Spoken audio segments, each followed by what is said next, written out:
नमस्कार मैत्रिणींनो, श्री स्वामी समर्थ. चला आज आपण हिरव्या तुरीच्या दाण्यांची छान अशी हिरवी भाजी बनवूया. त्यासाठी बघा आपल्याला लागणारं मसाल्याला साहित्य आहे. मसाल्याचं तुरीची दाणे, खोबरं, कांदा, लसूण, हिरवी मिरची, आल्याचा तुकडा, कोथिंबीर हे मसाले आपण सर्व भाजून घेऊया. ही भाजी आपण अशी लाल पण मसाली बनवू शकतो आणि हिरवी पण. हिरवीसुद्धा खायला अगदी छान चविष्ट लागते. खूप खमंग भाकरीसोबत, चपातीबरोबर खायला. मी तांदूळाच्या भाकरी केलेल्या आहे. छान लागतात तांदूळाच्या भाकरीसुद्धा ह्या भाजीबरोबर. आपण असा सर्व मसाला भाजून घेऊ. सर्व मसाला एकत्र करून पूर्ण भाजून घेऊया.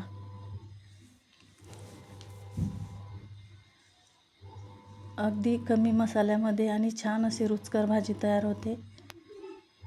आपण याची चटणीसुद्धा बनवू शकतो. आपण मसाला वाटून घेऊया. तोपर्यंत आपण दाणे तव्यावर टाकून द्यायचे. म्हणजे दाणे होतात तोपर्यंत आपले मसाला वाटून होतो. नंतर आपण तुरीचे दाणे थंड व्हायला ठेवून देऊ आणि कढईमध्ये आपण आपला मसाला भाजून घेऊ.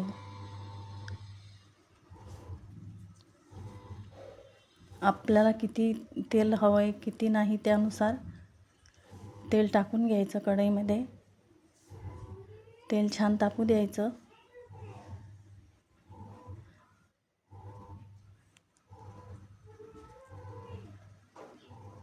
आणि त्यामध्ये आपला मसाला टाकून घ्यायचा.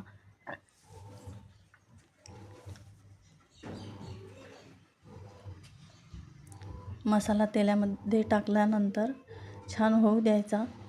त्यामध्येच थोडीशी हळद पण टाकून घ्यायची. म्हणजे हळदीचा सुद्धा कच्चापणा निघतो आणि मसालाही छान भाजला जातो. थोडं थोडं पाणी टाकून आपण मसाला इथे छान भाजून घेऊया.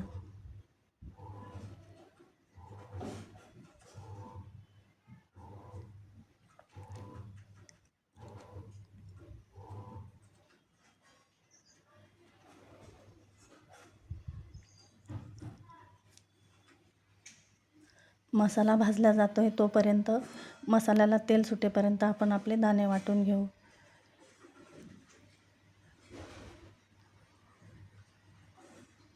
असे जाड बारीक असे अर्धवट तुरीचे दाणे वाटून घ्यायचे आणि ते त्यामध्ये आपल्या मसाल्यामध्ये टाकून द्यायचे. आणि इथे आपल्याला किती घट्ट हवं आहे किती पातळ हवं आहे त्यानुसार भाजीमध्ये पाणी सोडून द्यायचं. चवीपुरतं मीठ घालायचं. थोडीशी कोथिंबीर घालायची आणि छान उकळी काढून घ्यायची.